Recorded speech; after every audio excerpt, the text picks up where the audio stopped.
Hey, this is Blake from J Company Airsoft. I'm just going to do a quick review on my gear and also my gun. But first and foremost, I'm going to change my call sign to Stunner because it just sounds like a better name, so I'm just going to get rid of Blake. Blake's dumb. That's stupid. So I'm going to be called Stunner now. So yeah, I haven't made I make a lot of loadout videos and stuff, but I never really do any reviews on my guns. I put up a few videos from my GoPro playing at Tawny Town, a place called Paintball Adventure Park. So, it's a great place over there in Tawny Town, Maryland. So anyways, I might as well start out with my gun here. You can probably see already that it's a Polarstar. I'm going to get new parts for it soon. New hop up, new barrel, a new line. This line is it's the line that comes with your Polarstar, but I'm going to get the flexi line so that it can bend and not crinkle up and so that air can't flow through it, so that I can lay down and stuff like that without having to worry to bend my line. And also, it'll get caught on some stuff. Like, I was just there this weekend and I caught it on a nail and I thought for sure I was about to rip my line, but I saved it in time. So, and I just let it hang through here. But when I get the flexi line, I'll be able to go through my built-in hydration pack on my chest rig here. So anyways, for the line here, it's run off of a HPA tank, which is in my back here. It's a 4,500 HPA tank, so it holds a lot of air.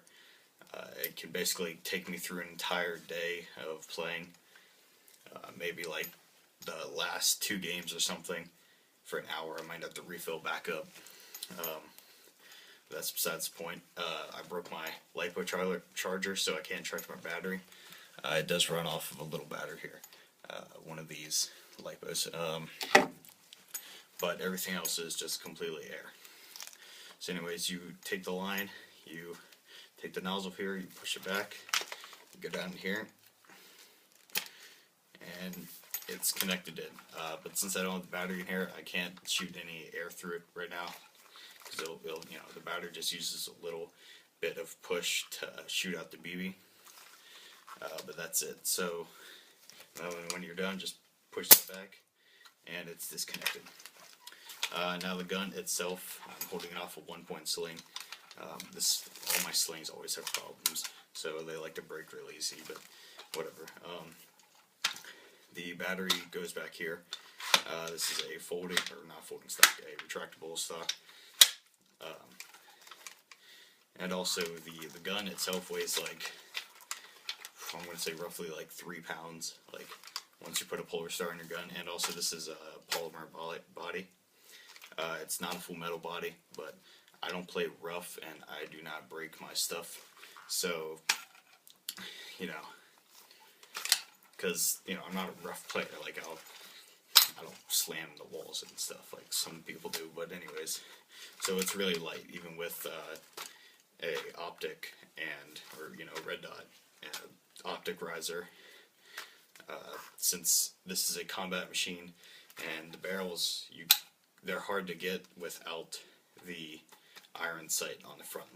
They will always come attached to there, so I always get tired of aiming from a rear sight through an optic to the front sight. So I had to buy an optic riser. I mean, they had one down there for $5. I was like, alright, that's a pretty good deal. So it works great. I like it. It works really nice. Also, when I got the gun, the charging handle was you could pull it right out. So one day I guess I was playing and it fell right out, but I just take a knife and flip that down to adjust my hop up. But right now I have it set where it will shoot straight.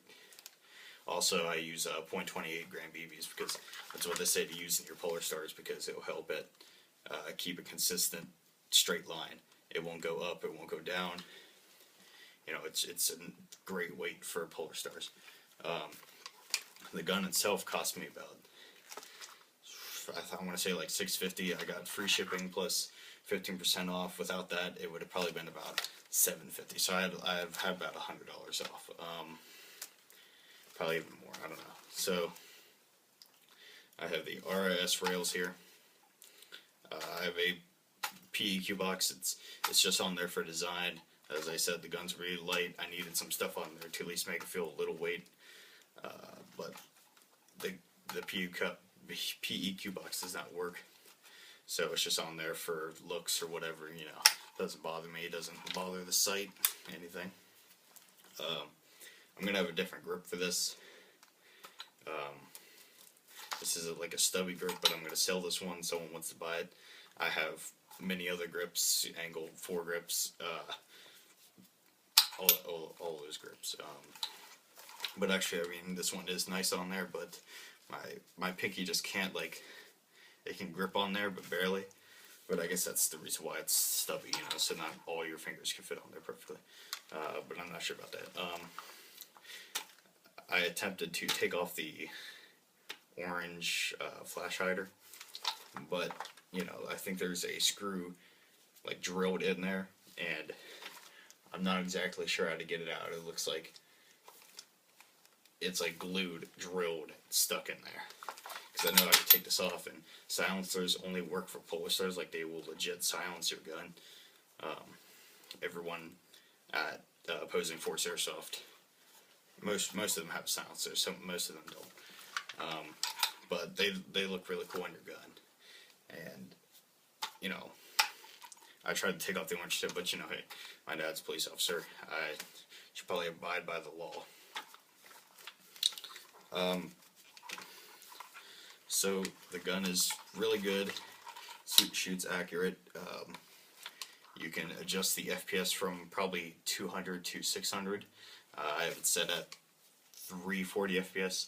So with well, I have it set at 400, but with the 2.8s, it goes down to 240. So, you know, the field limit is 420. But, you know, you can change the FPS to make sure you're always shooting field limits anywhere, even inside CQB places. And also down at Paintball Adventure Park, they have free air, so you can stop by, get some air for your Polarstar, you know, or paintball if you guys play paintball, you know, who knows, whatever. So it's a really good gun. So I'm just gonna detach that here, and it's just so light. I love it. Anyways, so then